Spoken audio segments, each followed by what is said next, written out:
సంగమో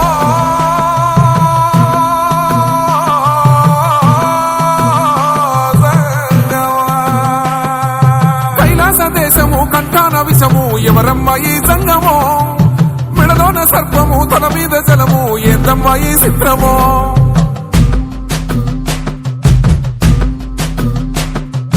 కైలాస దేశము కంఠాన విషము ఎవరమ్మ ఈ సంగమో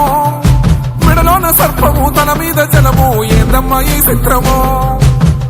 కథలను రాస్తాడట పాత్రలు ఇస్తాడట ప్రాణుల తెర మీద ఆటోడిస్తాడట పర్యవగానే ఈ తోలు తిట్టిని పోరయ్యమంటాడు చింతకు మందం చింతవద్దంటూ పిలిపించుకుంటాడు తొడ మీద ఆత్మను పండేసుకొని సోలాలి పడుతాడు తల్లై తండ్రై అన్ని తానై ఓదార్చుతుంటాడు కైలాస దేశము కంఠాన విషము ఎవరమ్మ ఈ సంగమో మెడలోన సర్పము తల మీద జలము ఏందమ్మ ఈ చిత్రమో